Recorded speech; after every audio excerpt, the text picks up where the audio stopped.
All right, let's get started. So today we are reviewing for the exam. Covers first 3 chapters, right? So what does that mean? It covers AC analysis, circuit analysis. You should be able to do any AC circuit analysis problem. You know, that's a linear circuit. So if I give you resistors, inductors, and capacitors, and AC power sources, you should be able to do pretty much anything, right? So it should be a pretty basic problem at this point because you all are experts at AC circuit analysis, right? That was kind of the chapter 1. What's the concept of a phasor? Remember, a phasor is a rotating sinusoid. So an impedance is not a phasor. So if you draw a phasor diagram, do not draw the impedance on there, right? Only things that should show up there are voltage, current, power. Somebody say power? Power. No. Power doesn't rotate. It is a constant, right? It's an average value. So the work that we do, we don't have power that is sinusoidally varying, right? We use average power, correct? So it doesn't change. We don't deal with instantaneous power here because if it was instantaneous power, then we would get that rotating sinusoid. And the problem with that is that we would have a DC offset. And so how do you characterize that DC offset part? Can't really do that in phasor analysis. So a phasor diagram would only have voltage and current. An impedance diagram has impedance, right? So whatever R's and X you have in your circuit, a power triangle has all your real and reactive power shown. Okay? So those are the 3 diagrams that represent pretty much everything in a steady state analysis of a power system. Okay? And even in the real world, when you model certain power systems, a transmission line, right, that has a bus between here and here has an R and an X. There's a device over here looking into that line to say, is there a fault on the line? One of the best devices for that is called a distance relay. Okay, it can tell where the fault is based on distance. Well, are they running out there with a measuring stick? No, because these are in ohms per mile, right? Or ohms per feet, or ohms per something. So a distance relay, which is a 21 device, looks at R and X. So it actually uses impedance. Even though it's called a mho, it actually is an impedance diagram, and generally it looks something like that. Okay?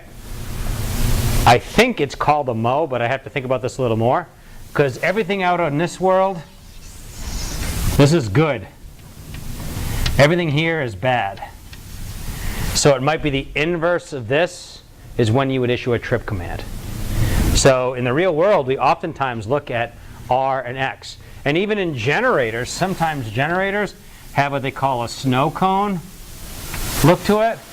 This could be P and Q or R and X, depending on if you're using a relay to actually trip that device, because the relay doesn't know real power and reactive power. It could, but it generally knows what impedance is. It calculates what the impedance is, and then it makes a decision to trip or not trip. Okay? So those are the 3 diagrams: power, triangle, impedance diagram, and phasor diagram. That pretty much allows you to characterize all the devices. We talked a little bit into chapter 2 about admittances, right? So we have an admittance of a system because our systems all tend to be parallel. So we have way more loops than we have nodes. So let's make our lives easier and just focus on nodal analysis. And essentially, we would build Y-bus to convert our model, which has transformers, generators, transmission lines, cap banks, reactors, and some other stuff that we'll learn about.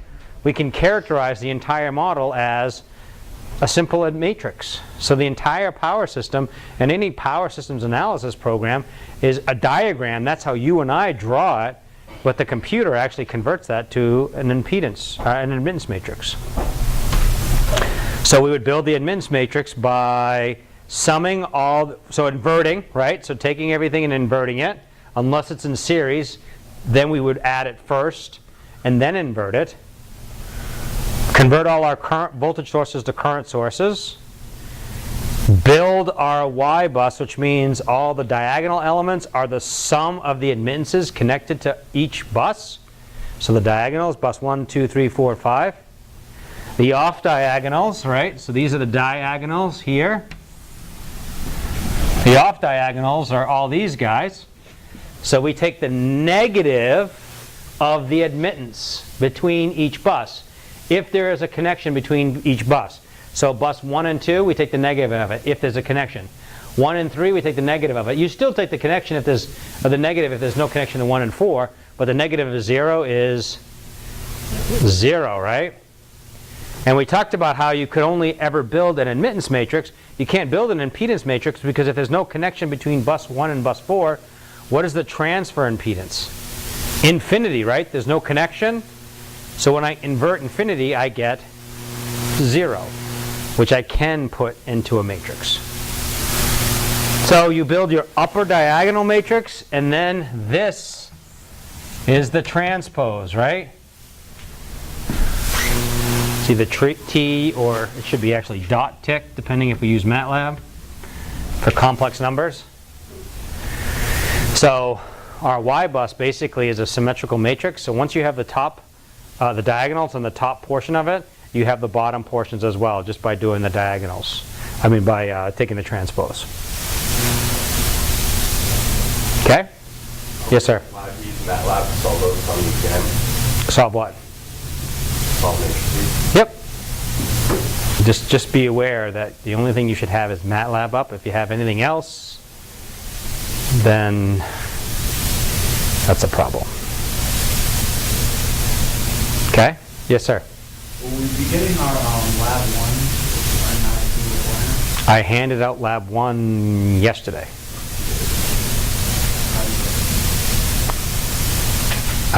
Maybe your partners grabbed it, perhaps? I don't know. Lab 2, I should, depending how the rest of the day goes, I might be able to get them to you tomorrow. If not, definitely for Tuesday.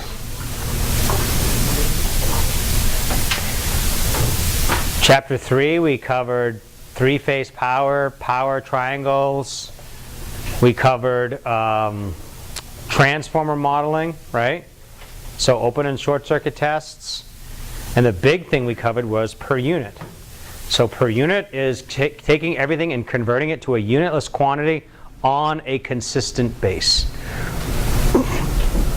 So if it's a single phase system, pick one S base for the entire system, and that stays everywhere because transformers are constant power devices. Then you pick one V base and you reflect that through the transformers to get the next V, the other V bases on the other side of the transformers. Once you have that, you can convert all those impedances, or the impedances, well, let me back up. If you do have an impedance value that's given to you, like a line impedance, you would actually take that impedance and divide by Z base in that region. So wherever you see impedances that you have to convert, you have to solve for your Z base in that region. Otherwise than that, you can convert per unit impedances on an old base to a new base just by using our equation, right? So Z new, we derive this, equals Z original or Z old times V original over V new times S new over S original. See, we don't even need Z base in this term. And the reason why we use that transfer is only because we convert the original value back to per unit, back to ohms. So the per unit quantity, we convert it to ohms. Then we convert it back to per unit on our new system base. Okay? So that's the reason why we do this process. This really, if you take V original divided by S original, V base squared divided by S base, that's Z base, isn't it? So that's multiplied by V base, Z base, and then since I've inverted these are actually divide by, so we divide by Z base nu. So that's all we're doing, we're just providing it in one convenient equation. Most of the time, you'll see generator and transformer impedances, motor impedances, will be given to you on a per unit basis for the manufacturer. Generators don't need to be, right, because you don't have to worry about primary or secondary side, but the industry has standardized quite a while ago to do per unit when they can. Cap banks usually will be specified in megavar or kvar. You can do kvar unless it's requested specifically of you. You can do kvar by converting that to per unit, dividing by S base, or you can do the constant impedance, which means figure out what if it's delta or Y, and figure out the Z base for that particular value. So figure out what the size of the capacitor is in ohms, and then divide that ohmic value by Z base in that region. Okay? Just depends on how you want to model it. Cap banks actually, in reality, tend not to be constant impedance. They tend to be, constant kvar. They tend to be constant impedance because you bought a cap bank, right? It's a bunch of capacitors. You don't have a lot of flexibility in the size of those. So those in reality would be constant impedance. But in some cases, we will treat them as constant power loads. Okay? If you have a load to a customer, you almost always will treat that as a constant impedance device. And that's when we use the V squared over P or V squared over Q to solve for the R and the X values.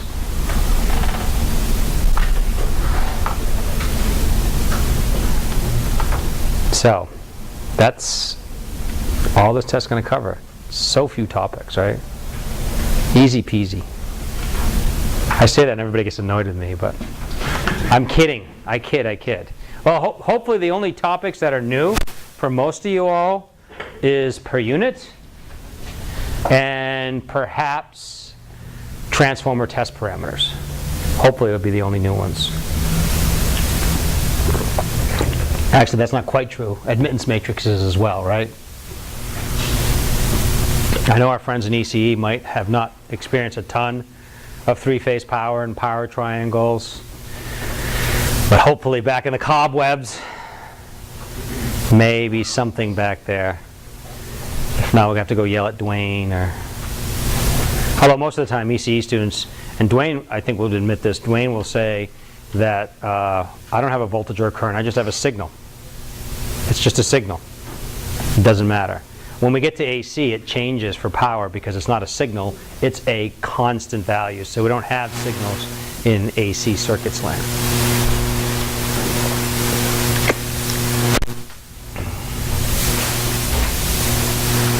So that was, I'm only going to talk here for a little bit about stuff because I don't know what specific questions you have.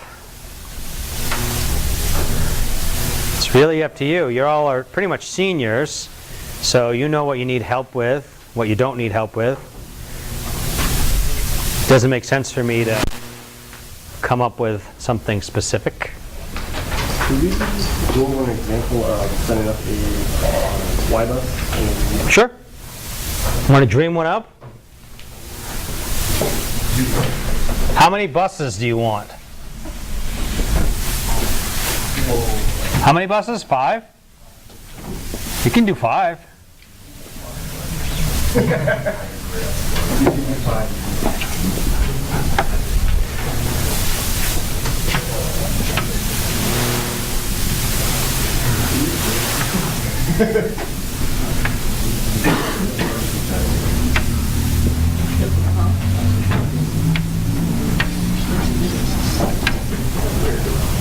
Is that 5? We actually have 6, don't we? And the reference bus, right? 3-phase power systems, we never show the reference bus because each phase provides reference. So let's say this is J1, J2, J4, J5, and J8. Anybody know why I picked those numbers? Nope. Well, somewhat random, but why 1, 2? What happened to 3, 6, and 7?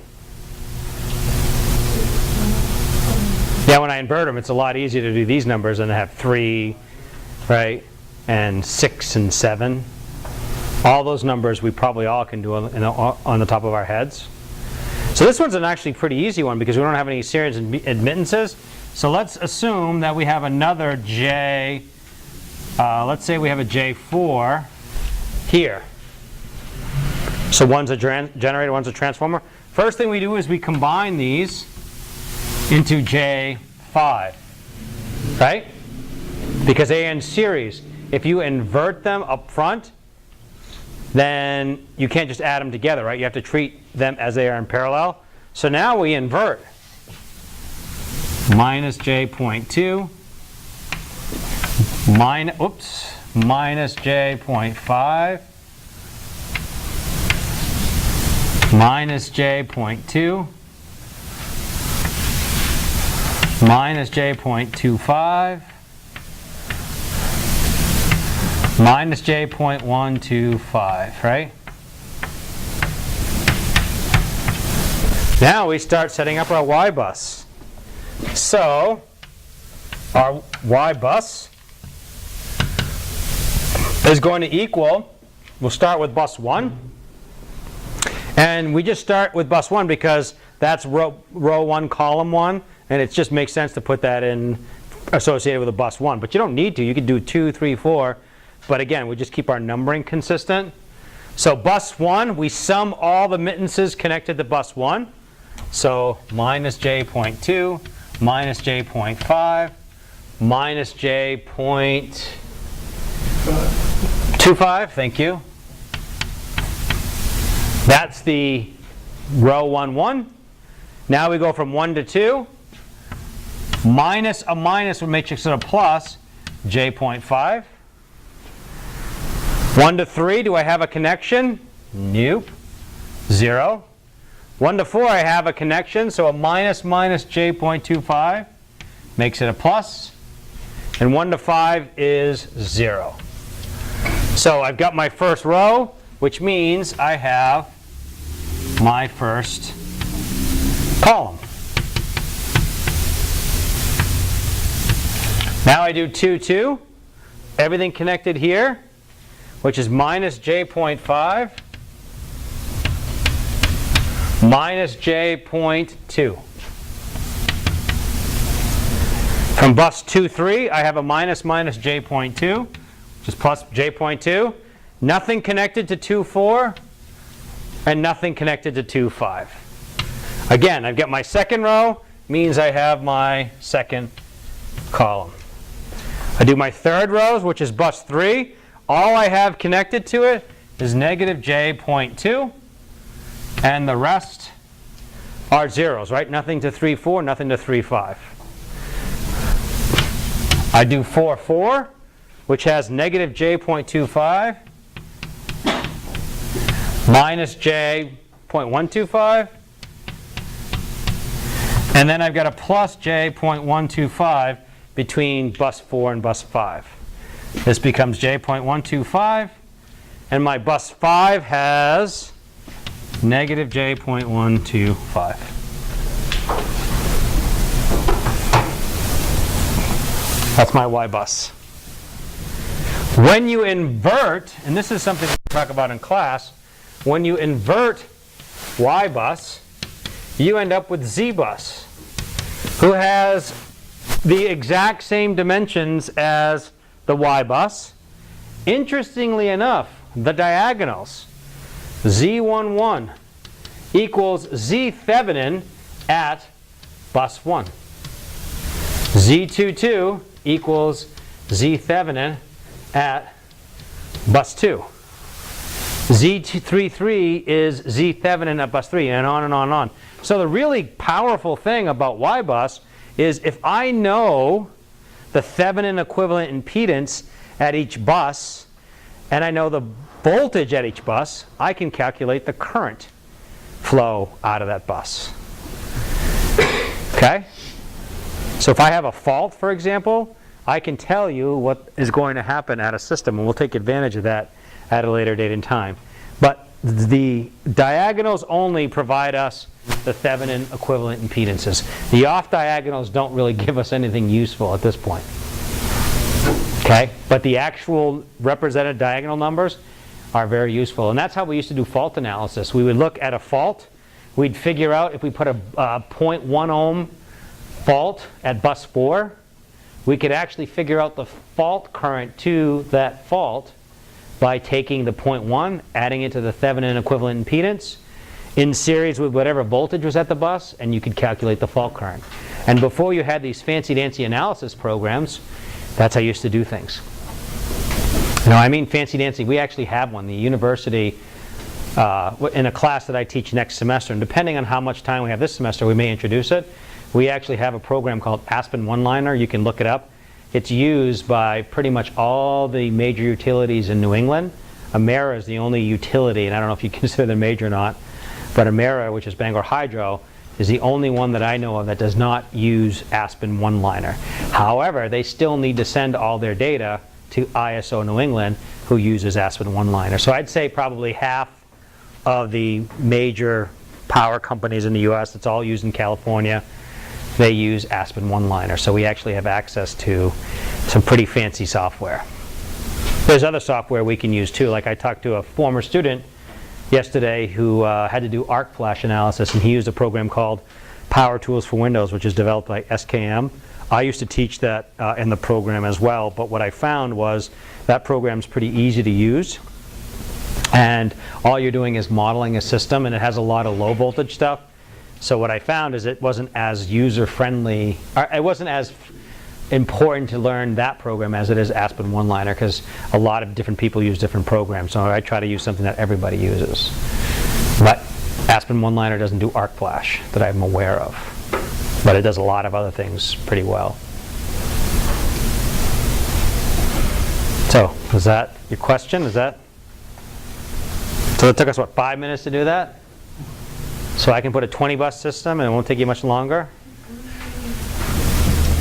The IEEE 37 bus is a well-known problem. There's also, I think, a 110 bus. The IEEE 37 bus is modeled, I believe, from a power system in New England. They have really accurate data. I think the 110 system is in Ohio, but I could be wrong on that. Because of SIP, because of protections, they've kind of kept it hush-hush. So. Just get exponentially more like annoying to make that bus. Make the bus? No, make the matrix. Because then you have Yes. 110 by 110, it just gets exponentially stupid. That's why you do it with a computer. And a 110 bus system is a very small system. On campus, we probably have 4,000 buses. So, but that's why I have a computer program. So at 110 buses is a very small system. The Aspen One-Liner software we have, we can do 50 bus systems. Maybe it's 15. I can't remember, but it's enough to make it work, to do what we need to do. And as I mentioned, when you think about classes for EETs and ECEs, EETs you get the power concentration. ECEs, it's ECE 498, and it was approved EE elective. We just got it pushed through last semester. So we had 3 or 4 ECE students who took it.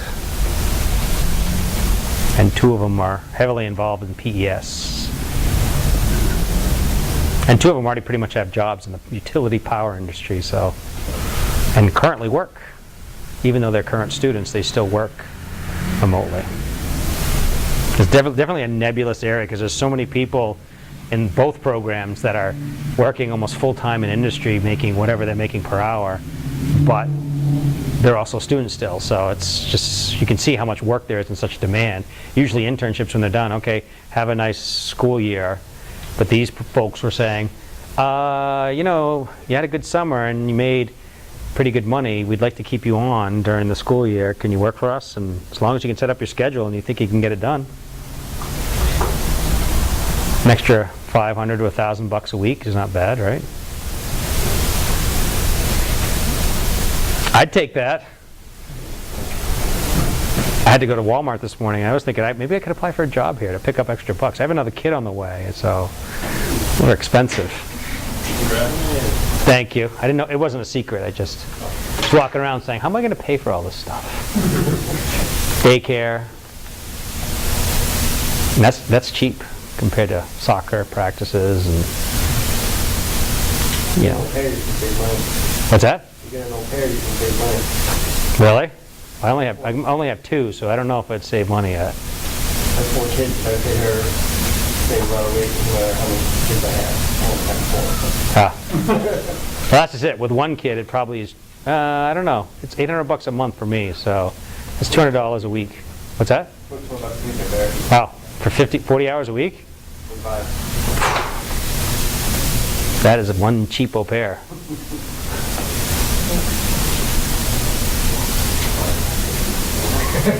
So, questions? So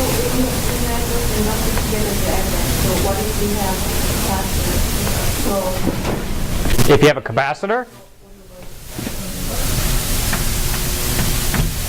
This is just minus J.4. There's some of these is minus J.3. Yep, it doesn't matter. Capacitor, inductor, resistor. If you have resistors, it just becomes the resistor plus the J.1. It doesn't change anything.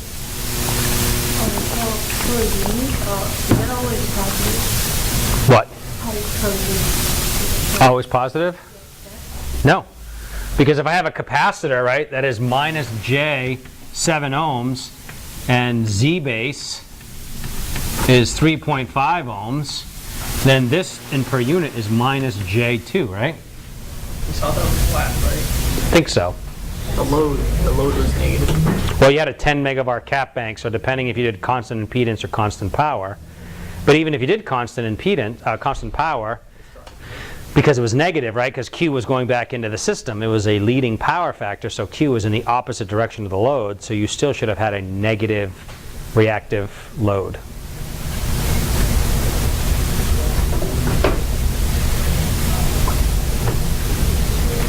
And don't forget, if you do have a resistor and an inductor in series, or a resistor, you cannot combine these, right? You can't say that this is a J and a J, right? You can't combine them.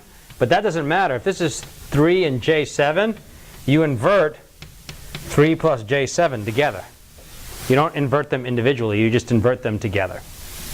And most people's calculators should be able to do that. If your calculator doesn't, you need to do what to make this inversion? You have to multiply by the complex conjugate, right? To do that, to get rid of the the complex number in the denominator. Anytime you have a complex number in the denominator, you have to do complex conjugates. That's how you get rid of it. A trick about power triangles, don't forget, is the conjugate of I only. Don't take the conjugate of V and the conjugate of I.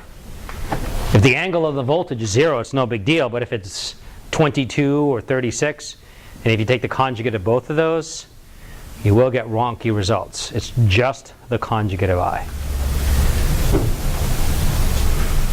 Okay? For 3-phase power, just be mindful of square root of 3's or 3's. Should be using the square root of 3. Every time you look at a voltage or a current, you will be looking at whether you need a square root of 3 or not. That's the only time you look at square root of 3, is voltage or current. For power, it's only going to be the value of 3. What about impedance? Do I use 3 or square root of 3? Neither. Because there's only single-phase impedances, right? There's no such thing as a 3-phase resistor. You have 3 5-ohm resistors. You don't have a 15-ohm resistor or a square root of 3 times 5-ohm resistor. You have a 5-ohm resistor and 3 of them. Okay? So if that sort of helps you understand how to work through that, you can put that down pretty quickly, hopefully. Yes, sir? Give me examples of older practice exams I can look. I caution you to do that only because what I've seen in the past is people just look at old exams and then they say, well, I know how to do this old exam, so that's how all I need to study. I'm just kind of interested in your format of questions. Usually it's just I write 1 or 2 sentences and then I tell you the number of points, or I break it up into multiple sections. In this class, as much as I can, I try to walk you through a little bit. So solve for this, and then you can solve for this, and then you can solve for this. I'm not opposed to doing that, but I think that's a dangerous way, because I've had in the past people say, I could have done last year's exam in 2 minutes flat. And so I look at them and say, well, that was last year's exam. This is a different exam. So what do the two have to do with that? So yeah, I found, because I've done it almost every year, and I found it doesn't really seem to make a difference. People use it as a crutch, I think. But you're more than welcome to ask questions. What does this look like? How does this look?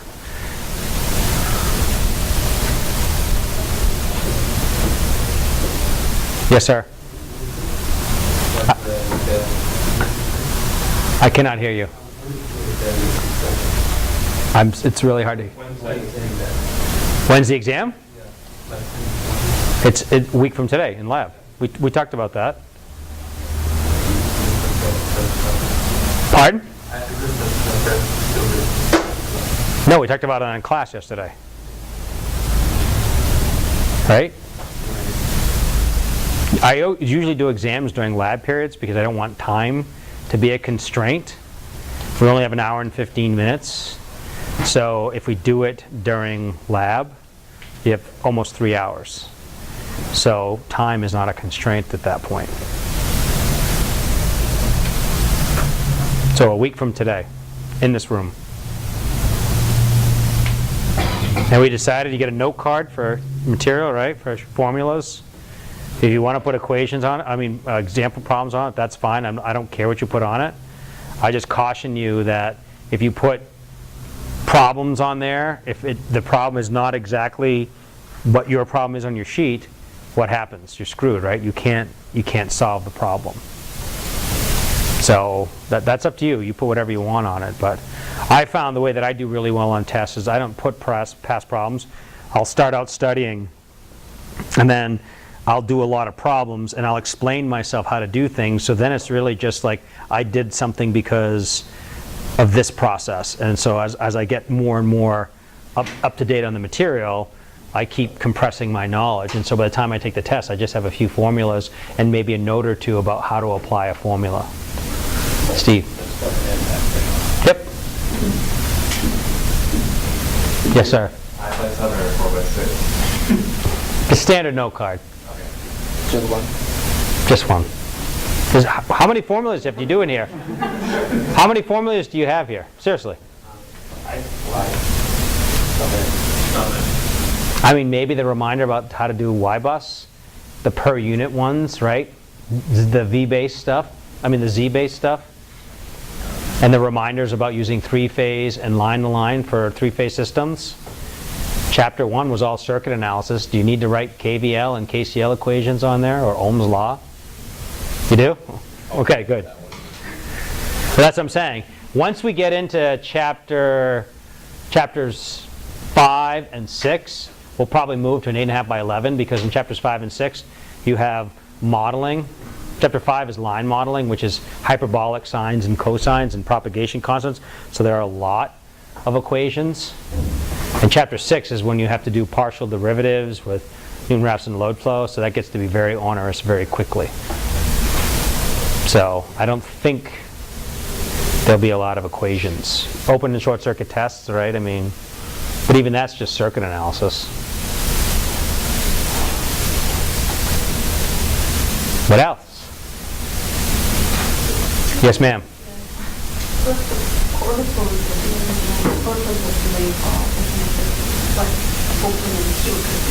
Yeah, so you may have to calculate a transformer value, like the open and short circuit stuff. But once you recognize that open circuit gives you R sub C and X sub M, and short circuit gives you RE and XE, you just look at the data that's given to you. Usually it's V, I, and P, And then how do you calculate V and I? Because it's just an impedance, and you're trying to solve for Z. Or in the case of open circuit test, you try to solve for Y. So that's just Ohm's law, right? It just may be the steps of how to solve for that. Yep. Yeah, I don't think anything in here is new magic equations. I don't think.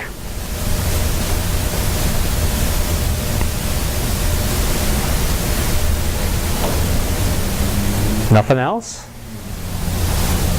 We have almost 2.5 hours. Yes, sir. So there's not going to be really like kind of funky connection with the three-phase transformer, why those What do you mean funky connection? start that there's a level like start otherwise connection. Why is that funky though? That's what most of the transformers in the world are. Funky would be more of a zigzag transformer, or a corner delta system. Those would be funky. You know, either it's going to be delta delta YY or delta Y. So there's not going to be anything outside those. And those, I would not say that those are funky. Those are pretty much the standard ones you'll come across. You'll probably never even come across a delta delta.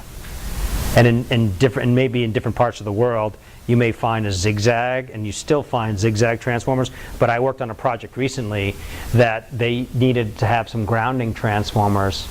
And back in the day, they used to use zigzags for grounds. But they just actually went with standard delta Y transformers to provide ground paths. And that was it. So, just a slightly different scenario. But yeah, I don't consider those funky. So I would say those are fair game. But zigzags, I wouldn't throw that on you.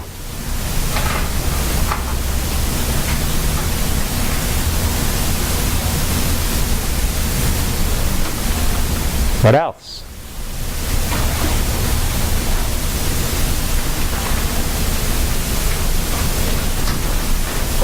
Yes, sir. So we should know delta Y. Not necessarily. I don't think I'm going to have you do any three-phase circuit analysis like that. And again, when we get to per unit quantities, right, who even cares whether it's delta or Y? So that's not something really important. But that's an easy one to remember as well, right? If you do a delta Y conversion, that's converting delta to Y means divide by 3. That would be a case we have impedances. We are converting between delta and Y. Go from Y to delta, you multiply by 3. So I don't know if that you need to memorize that, but I don't think you'll need that on this test. I still have to finish writing it, so.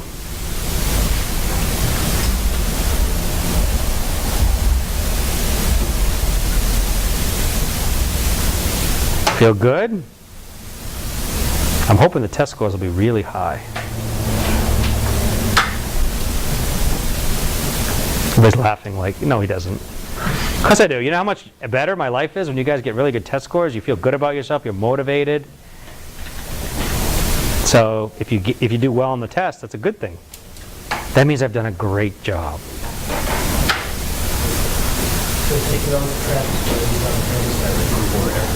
Sorry? Yes. Yeah, when you all do poorly, that either means that I didn't explain material correctly, or I didn't prepare you well enough. Sometimes, you know, there's nothing I can do. Like towards the end of the semester, people just start to get tired and worn out. But again, almost all of us are going to be out of here and working full time in a year.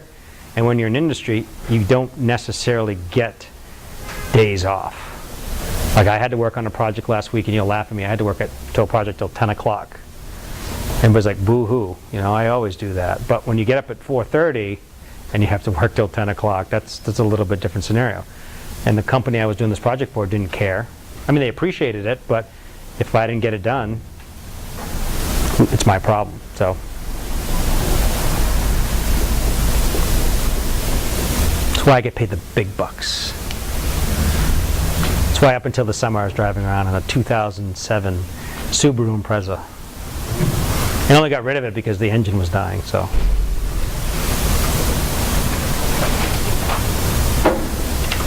Nothing else? All right, well, if you all are set, we'll call it a day. Have a great day. By any chance notice at the end of class? Hold on real quick. Let me